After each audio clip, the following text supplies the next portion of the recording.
सर्वप्रथम नोंदणी या बटनावर क्लिक करायचं. नवीन नोंदणी करा आपले खाते नसल्यास. क्लिक केल्यानंतर पुढच्या पेजवर जाईल. त्यानंतर यूजर आय डी आपला मेल आय डी टाकायचा. मेल आय डी टाकून घेऊ.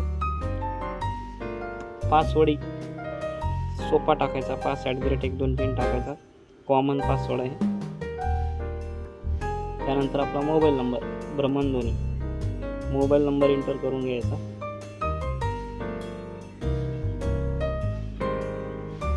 मोबाईल नंबर एंटर झाल्यानंतर व्यवस्थित चेक करून घ्यायचा मोबाईल नंबर बरोबर आहे का. त्यानंतर संपूर्ण नाव इंग्रजीमध्ये टाकायचं.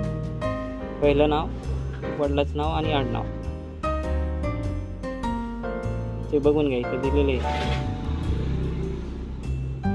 ठीक आहे. सविस्तर माहिती पहा. पूर्णपणे व्हिडिओ शेवटपर्यंत पहा.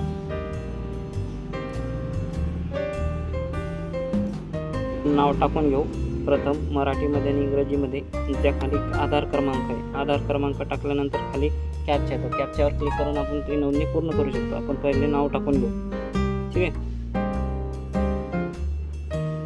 आपण वरचं नाव टाकलेलं आहे. देवनागरीमध्ये नाव बरोबर आहे ते चेक करायचं. स्पेलिंग बरोबर टाकल्यानंतर काना मात्रा वगैरे व्यवस्थित चेक करून घ्यायचं. त्यानंतर आपलं जेंडर मेल आहे का फिमेल आहे ते चेक करून घ्यायचं.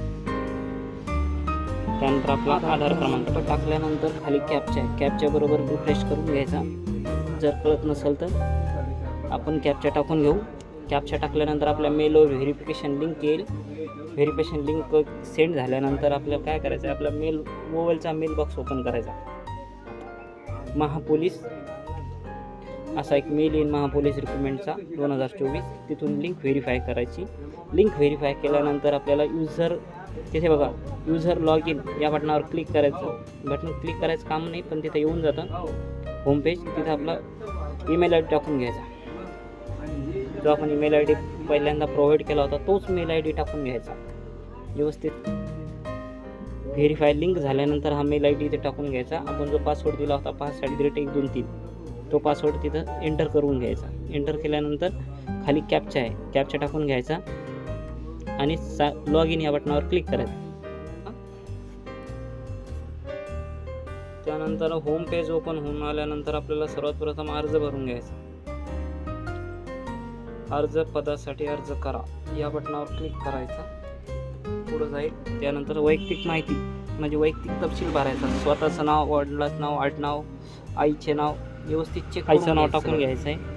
आपण आता टाकून घेऊ. इथं खाली नाव बघून घ्या बरोबर आहे काय, काने मात्रे.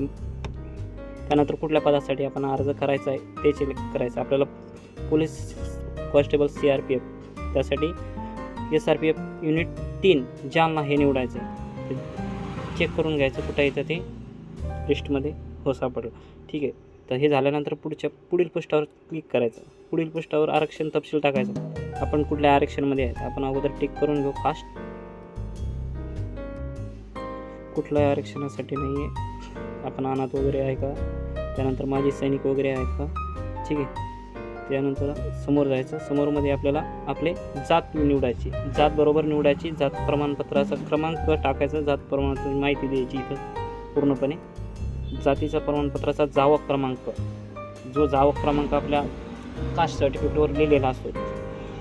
जात प्रमाणपत्रावरचा जावक क्रमांक आपण इथे एंटर करून घ्यायचा. त्यानंतर आपल्याला कास्ट कधी भेटलेली त्याचा इश्यू दिनांक तो टाकून घ्यायचा आहे.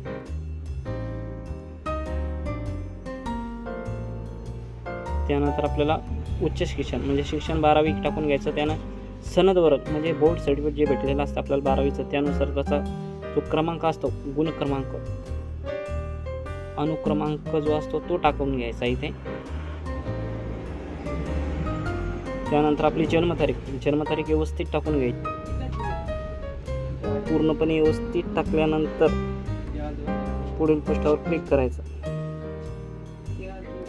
पुढील पृष्ठावर क्लिक केल्यानंतर आपला ॲड्रेस टाकून व्यवस्थित. संपर्क तपशील मध्ये घर क्रमांक वगैरे.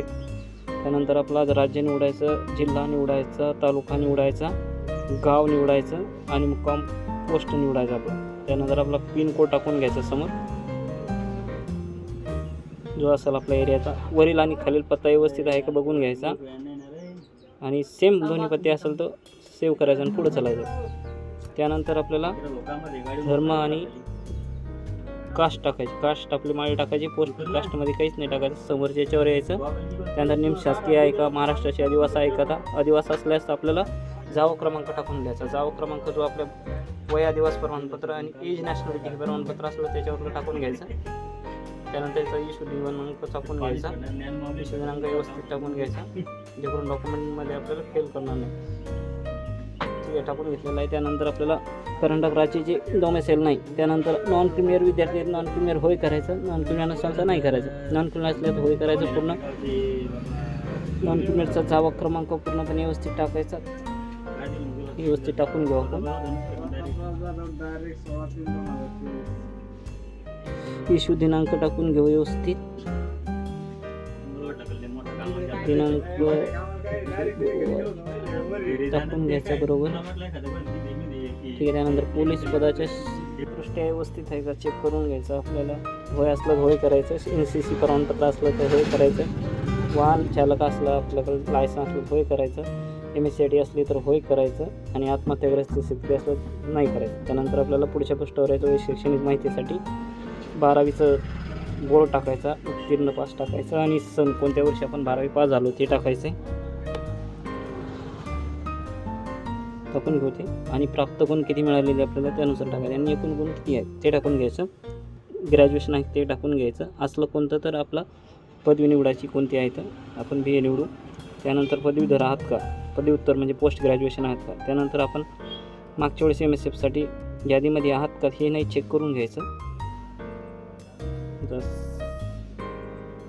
इच्छुक असला तर होय करायचं आणि प्रतिज्ञापत्र यस करायचं. आणि जाण्यामध्ये आपण जर तयारी असेल मुलाखत बेसवर तर होय करायचं. प्रतिज्ञापत्र यस करायचं. जतन करायचा फॉर्म ओके करायचा. टोकन नंबर जनरेट होईल ओके करायचा. त्यानंतर आता फोटो आणि सही अपलोड करून घेऊ. फोटो प्रथम अपलोड करून घ्यायचा. फोटो छायाचित्रावर क्लिक करा. सिलेक्ट फोटोवर क्लिक करा आणि फोटोचा फोल्डर सिलेक्ट करा. आपण फोटो पोलीस भरती 2024साठी फोटो सिलेक्ट केला. अपलोड बटनवर क्लिक करायचं. क्रॉप करून घ्यायचं व्यवस्थित आणि अपलोड या बटनावर क्लिक करायचं. छायाचित्राची खाली रिकाण्याची माहिती भरायची. ओके ठीक. क्रॉप बटनावर क्लिक करायचं. क्रॉप ओके झालेला. अपलोड फोटो करायचा. अपलोड झालेला आहे फोटो. त्यानंतर सिग्नेचर घ्यायची. सिग्नेचर निवडून घ्यायची. सिग्नेचर बरोबर आहे बघून घ्यायची. सिग्नेचरची साईज बघून घ्या. 256 ते 64 त्याची साईज करून घ्या. थोडी साईज पेंटमध्ये ओपन केलं. त्यानंतर वरची 256 टाकून घ्यायची आणि खालची 64. 1 मिनिट. ओके सही अपलोड झालेली आहे. Crop okay done. त्यानंतर बॅक यायचं. कंपोस्टवर क्लिक करायचं. ठीक आहे. आपला फॉर्म व्यवस्थित भरण्यात आलेला आहे आणि आता चलन करायचं.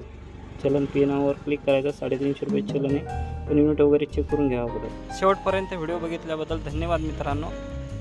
हेच व्हिडिओ पाहण्यासाठी आमच्या चॅनलला सबस्क्राईब करा आणि फॉलो करा. कमेंट करा.